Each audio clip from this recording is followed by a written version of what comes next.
Mitrovica po përgatitet për zgjedhjet lokale të 12 tetorit dhe tashmë një emër i njohur në politikën kosovare ka hyrë zyrtarisht në garën për të marrë drejtimin e kësaj komune me rëndësi të veçantë për vendin. Faton Peci, ministër aktual në detyrë i bujqësisë dhe bashkëkryetari i Partisë Guxo, ka shpallur kandidaturën e tij për postin e kryetarit të komunës së Mitrovicës së Jugut, duke marrë mbështetje të fuqishme nga kryeministri Albin Kurti dhe koalicioni i qeverisës midis vetëvendosjes dhe Guxo.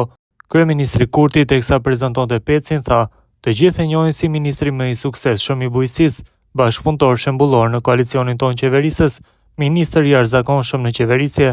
Faton Peci, bashkëkryetari i Partisë Guxo, është i nominuari për kandidat për kryetarin e komunës së Mitrovicës së Jugut në zgjedhjet e 12 tetorit dhe e ka mbështetjen tonë të plotë. Fatoni e do shumë Mitrovicën e tij, e ai i duhet Mitrovicës son, sot është ministër në detyrë.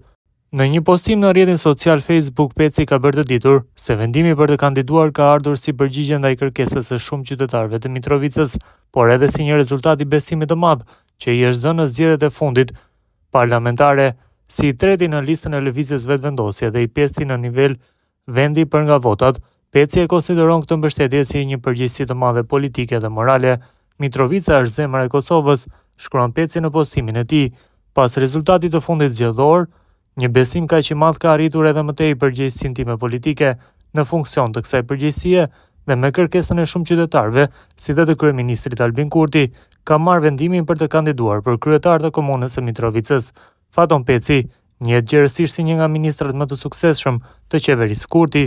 Gjatë mandatit të tij në Ministrinë e Bujqësisë, ai ka sjellë reforma të rëndësishme dhe projekte konkrete në ndihmë të bujqëve, duke siguruar transparencë, efikasitet dhe rritje të qëndrueshme në sektorin bujqësor. Përveç sukseseve profesionale, ai ka qenë një bashkëpunëtor i afërt dhe shembullor në kuadër të koalicionit. Kandidimi i tij për Mitrovicën shihet si një hap i rëndësishëm drejt decentralizimit, të zhvillimit dhe forcimit të rolit të komunave në ndërtimin e shtetit. Mitrovica do të ketë një trajtim të ri, thekson Peci, duke premtuar projekte konkrete zhvillimore dhe zhvendosjen e disa institucioneve shtetërore në këtë qytet, në mënyrë që të rikthehet Mitrovicës roli që e meriton si një qendër historike, ekonomike dhe kulturore. Sipas tij, konteksti aktual gjeopolitik kërkon guxim, vendosmëri dhe urtësi për të mbrojtur themelet e qytetit dhe për ta përfaqësuar denjësisht atë në çdo nivel të qeverisjes. Peci thekson se kandidimi për Mitrovicën është një amanet i shenjtë nga brezat para nesh dhe një mision që do të përmbushet me përkushtim të plot. Ai shpreh gjithashtu mirënjohje të veçantë për kryeministrin Kurti dhe lëvizjen e vetëvendosje, për mbështetjen unanime që i kanë dhënë në këtë hap të rëndësishëm. Ashtu siç ka qenë nder e privilegj të punojmë ngushtë e parimisht në qeveri, të njëjtën do ta bëjmë edhe në veri, u shpreh ai.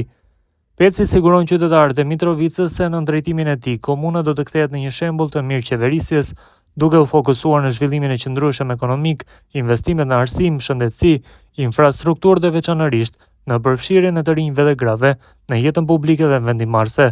Me mbështetjen e tuaj, më 12 tetor do të fillojmë ciklin e punëve të mira që na presin së bashku, përfundoi Peci postimin e tij, duke u bërë thirrje të gjithë qytetarëve të Mitrovicës që ta mbështesin në këtë sfidë të re.